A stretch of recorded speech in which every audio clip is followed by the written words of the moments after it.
Welcome, everybody. My name is Dunja, and I will be your moderator. You can ask any questions you may have in the chat, and we will answer them at the end. And I would like to present to you Pascal Brackman. He is a managing partner of RouteYou and responsible for R&D, operations, sales, and marketing.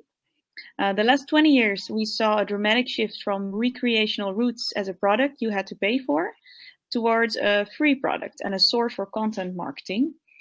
This means the direct income business model for tourism organizations has switched to an indirect income business model. And we will dive into the successful cases and pitfalls and compare them with alternative approaches. For instance, how do you deal with data quality when your content is distributed? And where can those platforms help you as a tourism organization to reach your goals? He will tell you everything about this. So I welcome the floor to Pascal Brackman. Thank you so much and enjoy. Thank you very much, Dunja. So yes, as Dunja said, we're going to talk about promoting tourism via recreational routes on digital platforms. Let me introduce myself. As Dunja said, I'm the managing partner of RouteYou. So I will, of course, give examples of RouteYou, but I will elaborate and expand the cases towards other digital route platforms. As you probably know, there are many, and here are just a few of them. So let me start by saying, what is a digital route platform, or what are the three main elements like a digital route platform as RouteYou? First of all, it's functionality, where people can make use of your routes or your tourist information. And for instance, you yourself can create routes with that information, and users can use your routes and use them on GPSs, smartphones, or on print. So that's a set of functionality. Secondly, a digital route platform is also a community or has overlapping communities with other digital route platforms you probably would like to tap into. Thirdly, it's also a lot of content you can provide to that platform, or you can make use of that content on that platform to do something with it, as we will see later on. So those are the three elements. The digital route platforms in general cover a complete circle, or a part of what we call the route circle. So it starts with the preparation. So people want to find a specific route. They want to do something with their children. They want to start from a specific bed and breakfast. So that's typically the preparation phase. So a set of functionalities related to that. In your case, it might also be your preparation phase as a tourist organization to prepare your content and structure it. The second part of those platforms is related to the usage of the routes. That could be on print, that could be on smartphones or on GPS systems, and it's evolving very quickly. There are always new technologies coming up. The third one is the post-process, is where people want to give feedback. They've done something, you want to hear what they experienced. And the fourth aspect is related to the analysis as an improvement. So some of those digital route platforms cover the complete circle. Some are putting accents to a part or a slice of that circle. So it varies a lot. Also, one aspect is that some of those digital route platforms are focusing on the individual user, the individual creator of content. Others are exclusively working with professional organizations to provide information. We, for instance, choose both, which has some challenges, but also has some great opportunities, as I will show you. And a lot of the digital route platforms are focusing on a specific dimension. Think, for instance, about Strava, which is focusing very much on the sportive aspect of that cycle or a part of the cycle. So each of those digital route platforms put an accent somewhere, and it might be interesting to see is like, well, why would you have to choose one of them? Because we see there are many overlapping communities, and the communities are using several of those. But before we go into that, I want to discuss the simple business model which we started with, and you probably also started with. Well, we're now busy more than 15 years, and at that time when we started, the business model was very simple. There was content. If you wanted content as a user, you paid for it. Also in the tourism sector, it was very common to say, well, if you want content, if you want a map, if you want a node network, you pay for it, and that was a part of the income model. But something dramatically changed the last 20 years or 15 years. And that's very much nicely summarized in the book of Economics by Tapscott and Williams in 2007. And that was explaining what was actually already going on, but they analyzed it very nicely. The new paradigm was very much, the first part was free is the new business model. Things should come for free. And we are getting very much used to that, of course. But if that's free, you have to get your income from somewhere else. So that was the first thing. The second thing of that new paradigm was a lot of tools were made available. So experts, and especially non-experts, which we later on called prosumers, interact and create with that content.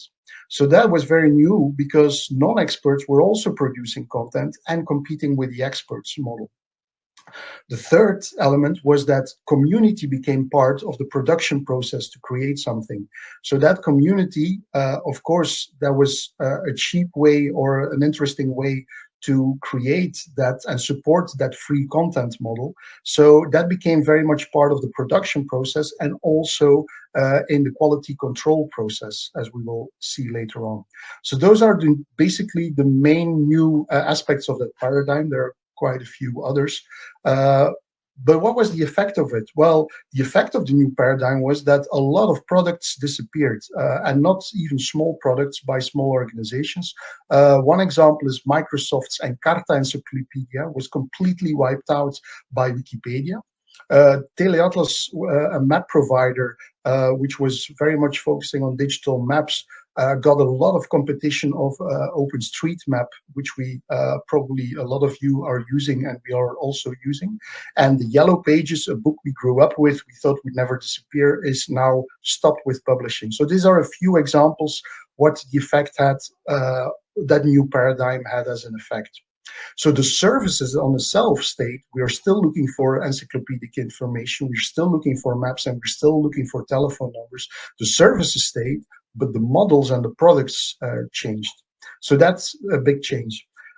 What was the effect on tourism? Well, also in tourism, there was a big impact because the direct income was switching very much to the indirect income. And let me take just one example, which is very famous, the node networks. In the beginning, the node networks were a source of income for most of the tourist organizations, and they were not available or only selectively available, or you had to pay for them if you want to use them as a business. So that changed because of the pressure also and of the new paradigm that we were all used to get free data. Also that changed. So the effect was that the paid products, info as a paid product, changed very much for tourism. So it became free content, and that free content was especially and is especially used for marketing purposes. There's also good sides about this because the result was that you had an explosion of services related on that content. So a lot of organizations were picking up that free content. And just to name a few of the node networks, which is one aspect, is like Vlaanderen Fietsland, Fietsnet, our organization, Route.nl, and I could name many others. They started developing functionality, which is great because the user, the end user, got a lot more functionality, and they were experimenting all with different business models. Another effect was, as I said, data as an income was getting very difficult. So there was much more focus on income via the indirect services. Just an example, as a bicycle pub, for instance, that was creating income. The map to get you there, that doesn't create that much income anymore. Another example, in the navigation sector, you couldn't sell the data itself, but you could sell devices related to use that data, such as notes recorders and devices to put things on your bicycle, as an example. So the goal became very much again to the core of the tourism sector, which is get people to your region and let them spend their money and let them have a good time. So how is that done? Well, by promoting that region and using content as one aspect. Of course, how do you promote it? Well, still with the classic way of media, social media came in, influencers. The classic advertisement, which I will discuss in a moment. And of course, your own website and those digital route platforms. And we will dive into that in a minute. Let me first elaborate a bit on the classic advertisement model. If you want to promote your tourist region, and do that with a classic advertisement model, you will see that that classic advertisement model is very much, or the price and the cost of it is very much a function of two things: exposure and effectiveness. The more you want to be seen, the more you have to pay. The effectiveness is the more people click or see you, that you get to your targeted audience. And of course, if that targeted audience is a very niche, that also influences the price. So it's a very linear model. So once you did 1,000 and you want another 1,000 exposures, it's very linear in costs. There was a bit of a hope that social media, such as Facebook and creating your own community, would get from linear to exponential, but all studies show that that's not necessarily the case. So let's have a look on now of those digital platforms and the characteristics and how people find your routes and how it could work as an exposure. So to do that, I'm just going to start a video, and I think I can put that from scratch again. Yeah, so here on the left side, we just see Google, and on the right side, we see something which I'm going to come back to, which is a platform of Visit Brussels. So what most of the people do is they start looking for routes, such as in Google, and of course, you get to Google. Here you get that linear advertisement model of Google, where they promote other things, or the user gets to one of those digital platforms, as you see here a few. I'm going to click on the one of RouteYou so I can talk about it in more detail. So if people get there, and that's the first characteristic, most of the time those platforms have a lot of content available. So here in that area, there are plus 1,000 recreational cycling routes in the area. And as a user, the platforms allow me to select very distinguish the routes. For instance, I'm only interested in English routes. So I click on one, and here the tourist organization of Gooi en Vecht did a very nice job to put extra information and a lot of information on the platform to inform the user is what are you going to experience. So we try to attract the attention of the user to say, well, this is a nice route to use. It can be combined with all type of maps, which are now most of the time free of charge. And the user gets also a lot of functionalities to say, well, if you want to use that route now, you can use it as a print, as a download to a smartphone or to a GPS system. So many solutions are there available. So there's a lot of content the tourist organization here puts on the platform, but that can be reused. I'm just going to jump on a white label implementation on another platform. This one is now of Visit Brussels, the tourist organization. So instead of being an open platform on the left side like RouteYou, where the user can switch from one to the other, this one on the right is a very much cocoon solution where you only have the information which is nicely structured, in this case of Visit Brussels. It's also a nice example that all that functionality is also available in that sub-solution, and it provides the end user to do something with the data. So here's an example where, as a tourist, I now can make use of the cycling node network. I can start and calculate my own route, starting from my bed and breakfast or the point I am. I can save my route, and now I get all the information, the structured information, for instance, along the node network with the point of interest to my liking, to my interests. So I got a very specific solution based on the content of the tourist organization. So me as a user, I get a better service. You as a tourist organization, you push all the information you created in very different ways, and you get extra content created by the user. Let's go back to another example of those digital route platforms. Those digital route platforms have the advantage, or most of the time they use a worldwide solution, as you can see here. So everywhere in the world, you find the same structure, the same way of dealing with the information. So that's an advantage for the user, of course, because not every time the user goes from one place to the other, he or she has to learn some new kind of interface and functionality. That explains also one of the successes of those central platforms. Here I'm just showing an example of a user selecting something what we call the long tail, which I get to in a minute, where they say, I want a route specifically related to wine, and I'm in the region of South Limburg in the Netherlands.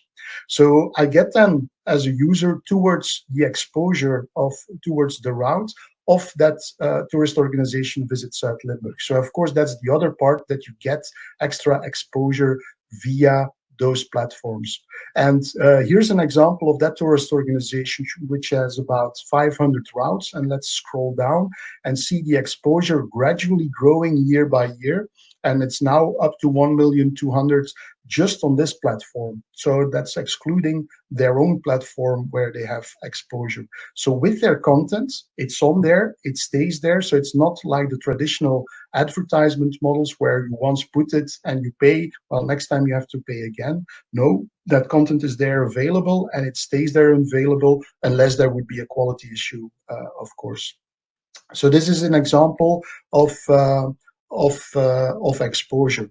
So let's have a look at those exposure models. So what's the effect? Well, of those digital route platforms, first of all, there's a lot of functionality. And of course, those digital route platforms are all in competition, so they keep on expanding functionality and are investing in it. So that's good for the end user, because the end user can choose.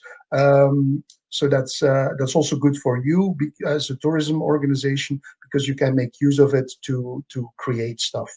The second thing is, of course, exposure. As you see here on the left, exposure on those platforms, and sometimes that's picked up by the classic media, like magazines or other websites, where they select the most popular routes on a specific platform, and in this case, what's the Big Dalen cycling routes, which got that number. We come back to that, why this is such a successful approach.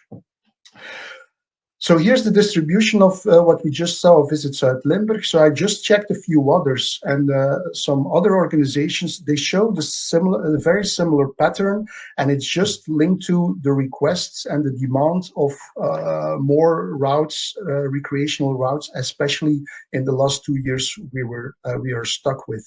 Of course, the exposure is not all that successful for the smaller organizations, as we see here of the tourism organization of Limburg. This is an example, for instance, on the other end, where one single bed and breakfast created their own cycling routes for their customers, but also they get a nice way of exposing their services via the tourism information. Something else I would like to show you is not only the amount of visitors, but the amount of content which is growing year by year. So this is the amount of routes created or made available every year on RouteYou the last 10 years. So you see that fast growing amount of routes, which you probably could react as like, wow, if there's so many routes, how can I show my routes? Does that make sense? Well, yes, as I said in the beginning, on RouteYou we choose the option to say we're going to combine consumers and the creation of their content, and that's mainly explaining the fast growth, because it shows that they are doing something with that data. They're making something with your node network or with your points of interest. They make their own routes, and that's what you see here. So there's a huge request of doing that. That shows that number shows that. But also professional organizations, we combine with them, because every time somebody creates a route, first of all, it doesn't really matter if they get to your region with their own route or with your route, as long as they get to your region. That's the most important point. But even if they create their own route, what we also do is we push professional organizations and say, well, maybe you might be interested in this professional route, which has a high quality and a lot of information, and that works fine for both parties. The consumer can still say, no, I stick to my own personal route, starting at my bed and breakfast with my points of interest I created or added. Or, no, I want to use the professional information. And that kind of double interaction works very well and explains one of those, explains a nice exposure as a result. So another example I would like to give is let your community work for you. That's very well done by an organization called Wandelsport Vlaanderen. It's not a tourism example, but I could apply it also on a tourism example. It's this organization had the choice to say, well, we're going to create a lot of walking routes, in this case in Flanders. Or what they chose is to say, no, I'm going to use those routes, digital route platforms, in this case RouteYou, to say, well, I'm going to provide for all my sub-organization a solution so they can create their own routes, they can publish them, they can give them to their members. If they create an event, they can make poster prints, stuff like that. They can promote their events on those platforms. And that's very successful if you just look at the numbers.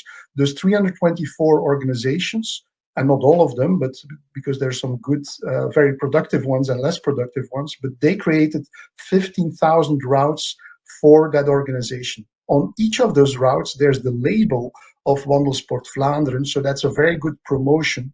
It's also very much structured in the same way. So if you go from one sub-organization to the other, it's always very structured, similar information you get, which was liked by the central organization.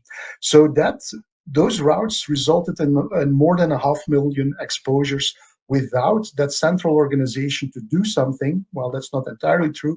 They facilitated the sub-organizations. They helped them out. They give them an account each, and they help them out in trainings. So that's a very nice example how you let the community work for you and create also a lot of exposure.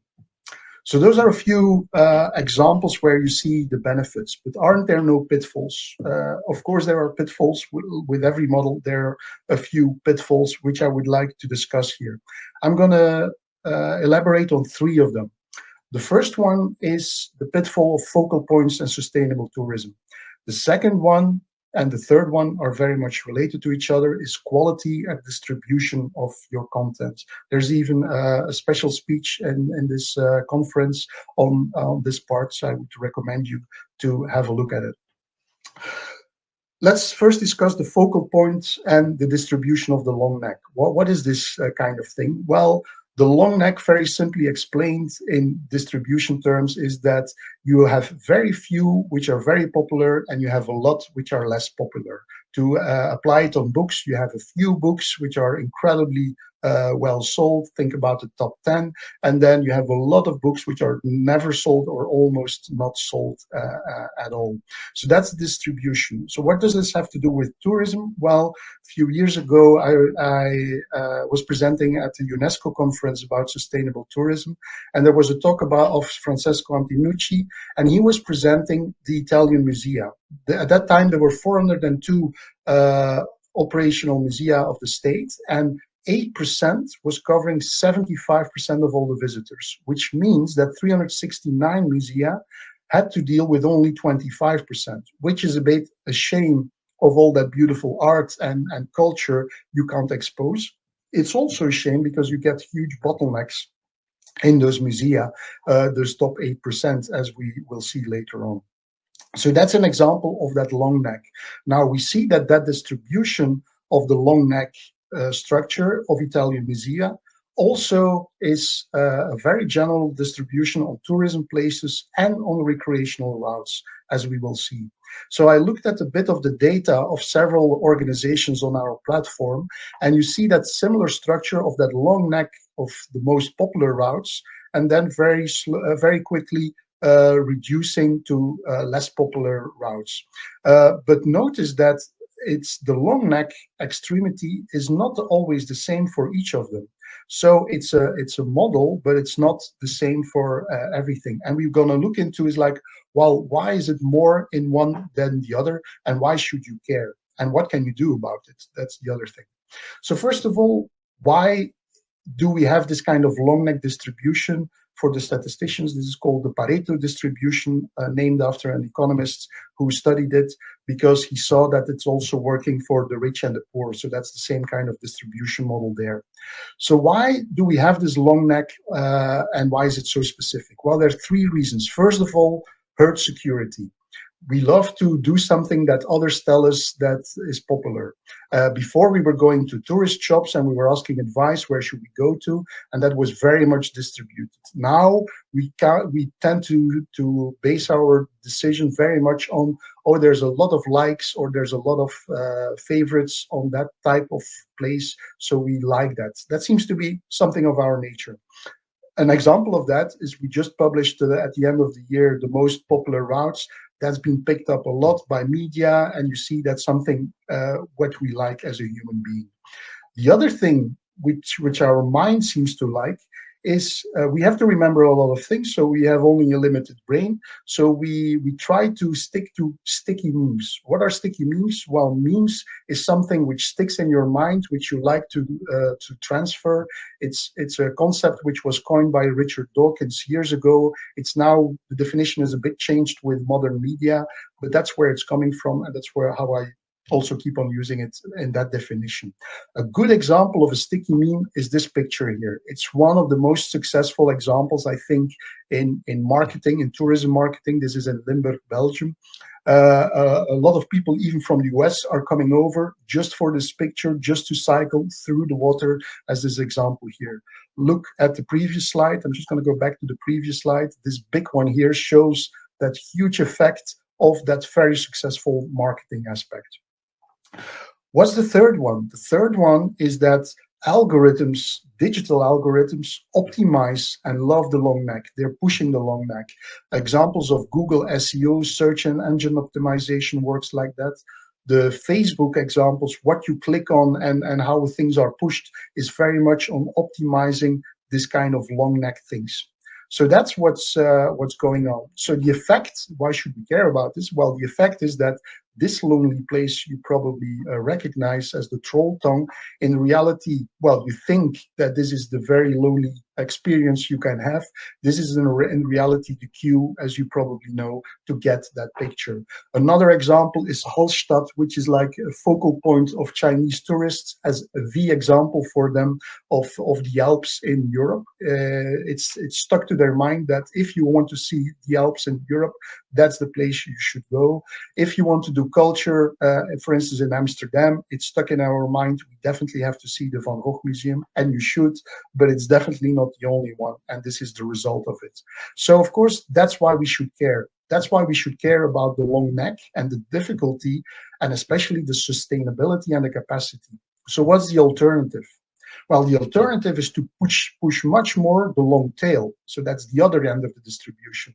If you want to read a book about it, also from the same era, is a book of Chris Anderson, which was very much focusing from a marketing point of view on that long tail and explaining why digital technology is such a big solution, or could be a big solution, to work much more on that long tail aspect, as we will see in a moment. So let's get there now. How and why are recreational cycling routes such a great way to fight the long neck in tourism? Well, it's obvious why we should care about the long neck and the long tail. Well, there are four parts which I will discuss. The first one is, well, for cycling routes, it's not hard to find an attractive meme, as I will show immediately. Secondly, cycling routes have a large radius and a big distribution power. Thirdly, they have a huge capacity. And fourthly, with digital route platforms and technology, there's a fast and flexible way to make and maintain them, in comparison with alternatives such as building museum, for instance. Let's get to the memes. Well, again, what are those memes? It's those things which stick in our minds, which attracts us to say, well, yeah, you grab my attention. Yes, I want to go there. Here are a few pictures of visual memes which are probably stuck in your mind and my mind, and which works very well as a way to get us to somewhere and to say, well, if you have a route showing that picture, I'm probably getting interested in doing so. You might say, well, I don't have always those graphical aspects or those visual aspects. Well, they shouldn't always be visual. They can also be a story. A good example is this guy, Napoleon, and this hill here. For instance, you'll find this hill on the east of Utrecht. And Napoleon's army was stuck there for a few months. And his general realized that it's very dangerous to keep not to keep soldiers busy, because then they they do dangerous stuff. So you have to keep them busy. So he gave them the job to make a huge pile, a pyramid with sand locally found there, and building this now tourist attraction called the Tower of Austerlitz and the Pyramid of Austerlitz. So that's a sticky meme because you know Napoleon, you know it's a weird story, and that sticks in your mind. So there are a few other ones, such as the place in where John Lennon and Yoko Ono stayed one week in bed in a hotel just outside the center of Amsterdam. You could cycle and visit to. So those are sticky stories to get your attention. The second part is the power. Just back to that. For every area, you have those stories. It's not difficult to find them. You probably have them available by the hundreds in your areas. The second part is that you have those cycling routes have a large radius in comparison, for instance, with cruise ships arriving in Amsterdam, dumping people on foot. That radius is not very large, so they get to stick very much to the center. Cycling routes have the capacity of getting you at least 20 kilometers out of the city without a big deal. And of course, with the new technology of e-bikes, that's a very big opportunity to even get you further away. The example I showed you before of the route of Gooi and Vecht gives you here an example to say, well, look, if you look for a route in Amsterdam, we get you out, we get you to the nice areas outside of Amsterdam in our region, and we distribute the people from that core center of Amsterdam to the other places. I just bumped on this statistics, which shows the capacity of the distribution and the effect of it. This is a statistic, of course, 2019 before COVID, 2020 with COVID. This is the hotel usage. The blue one here has a very big dump. You see that it's almost half in 2020. Most of those hotels have a big capacity and are in the city centers. But of course, in 2020, we were most of the time stuck in our own countries, and we were doing tourism in our own countries, which was very much walking and cycling. And here you see the effect of that cycling distribution thing, because you see that in the bed and breakfasts and in the smaller suppliers, they're not suffering that much. Of course, they're also suffering, but not as extreme as with the central hotels. And this is just an example of spreading that capacity with, for instance, outdoor routes, or at least that explains part of that graph. The third aspect is the capacity of those cycling paths. If you compare it with musea and building musea and having such a big museum such as the Van Gogh Museum, that has a capacity of 2 million people per year. But before you get a museum which can handle 10,000 people a day, you're talking about huge investments. Of course, they are there, but they're huge investments. Cycling paths, before you reach a traffic jam on those cycling paths, and they did reach traffic jams on those cycling paths, but they go much more fluently, your capacity is much bigger, which means that the distribution power of pushing towards the long tail is much stronger. And the last one I want to end with is the fast and flexible way to do something with the content. We all, and especially the tourist organizations, invested a lot in those node networks and other networks to create a lot of possibilities along the routes and to create a lot of variety of routes. Here on the right, you just see a few examples of the area of Brussels where cycling routes are made based on different memes, catchy memes, such as people know about Waterloo, they know about Jacques Brel and Toots Tielemans, they know about Karl Marx. That's the kind of memes which stick to their mind and gets them attracted. But there's a lot of variety of routes to get you outside of Brussels with the new cycling network in Brussels, which is also connected with the cycling network of the tourist organization of Vlaams-Brabant. And so you can easily get to different areas around Brussels. And here on the left side, you see only a set of themes which are frequently used on the platform to get people interested. Of course, a lot of people are interested in the same thing, but with those digital route platforms and the structured data, your structured data, or if you structure your data, you can very quickly tap into very specific interests. There's 20% interest which are normally not covered in another model. That brings us to the last pitfall. I'm checking my time. The last pitfall is quality and distribution of your content. So if you want to be on all those route platforms, and as I said in the beginning, all those route platforms cover different accents, have a different set of community, although they're overlapping. What are the models? Well, the first model is that you as an organization push all that information towards those different route platforms. Of course, that's technologically very hard because that technology is changing all the time. The alternative is that you pull them towards you and say, well, here's an API, come and get the information. And they get the information to distribute the thing.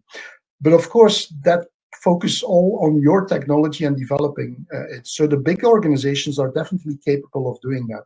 And we worked in with those models 1 and 2. I just want to show you a third one, which might be interesting, and where is also talk about, as I mentioned before, by somebody else in this event. It's the alternative that you say, well, look, me as a platform, as a tourist organization, I'm going to use one of those digital route platforms. You're the techie guys who are busy with all this technology about data and distributing it and so on. It's continuously changing. And we are now working with a few of our colleagues and competitors because there are as well colleagues as competitors on this market, but they're all covering a different kind of niche.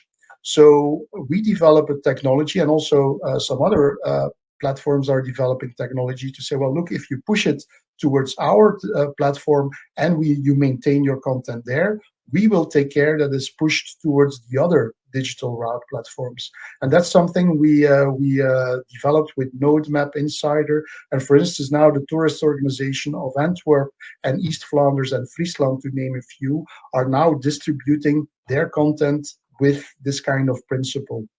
And it's the developers, the technology developers of those digital route platforms, which take care of that digital distribution, and they talk techie language between each other.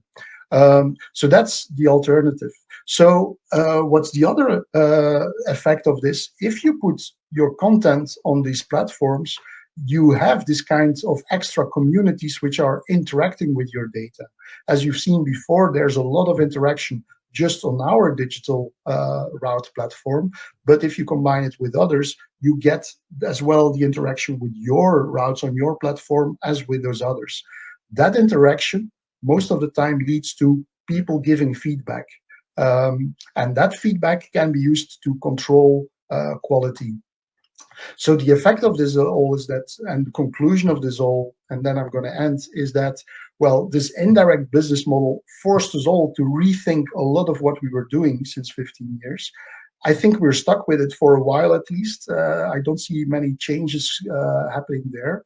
But in the meantime, because of that new approach, it also allowed you to get a more functionality for your routes, for your users, and for yourself per unit cost, and a lot more exposures per euro costs as a result of it. So I'm very happy to dive into a few of your questions, or if you want to stay in touch and contact me later on, you can always contact me via info@RouteYou.com. Thank you so much, Pascal. It was a very good presentation, and I guess we will have a little bit time left. I'll open up ourselves for some questions. I do see some people typing, so I'm just waiting to see which one is first, and then we can answer. I think we will have time for one or maybe two questions in the end. So let me see what the questions are. Yes, the first one is Louisa. Question is, what is the most popular route planning app used in Europe? Is it RouteYou? In North America, for bike routes and tours, it seems to be Ride with GPS right now, and it used to be Map My Ride. And Strava too is it is important to have routes on. So the question is the most popular route planning app in Europe. Yeah, people are looking, of course, for a very simple answer to say A is the best. But as I said in the beginning, all those digital route platforms, they have an accent on, or it's on a region. So the answer is, it depends. There is no the best platform of Europe. They all are different. So it depends if you're focusing on attracting people from a certain area, and you see that by history, for instance, we started in the Benelux, that we have a very strong audience in the Benelux. Strava, for instance, of course, if you want to focus on the very much sportive aspect, if that's your core aspect of your touristic region, of course, that's something to be on. For instance, our platform communicates with Strava, and of course, it's a competitive platform, but we see that a lot of users click on and say, yeah, combine my content on Strava and on RouteYou, and I'm going to use both. As we are all using a lot of kind of media to say we're going to communicate, well, we communicate with Twitter, Facebook, WhatsApp, and you're using it in a combination. So that's a bit the not straightforward answer to say that's the most important one. Of course, it would be stupid from my side not to say, well, please consider RouteYou also, because it's fitting in that puzzle. Yes, exactly. Always good to end with your name out there. Exactly. Exactly. I did saw some people typing, but maybe it would be best. I'm not sure if they will have time to type more, but they can contact you. I put it in the screen again. They can contact you via the email address in screen, or they can contact you via network tables and connect, of course. And I want to thank you very much for this interesting presentation, and hope to see everyone else in the next presentation. Thank you very much for your attention, and hope to have to stay in touch or to get in touch very soon. Yeah, exactly. Thank you, Thank you so much. Have a nice day. Bye. Bye-bye.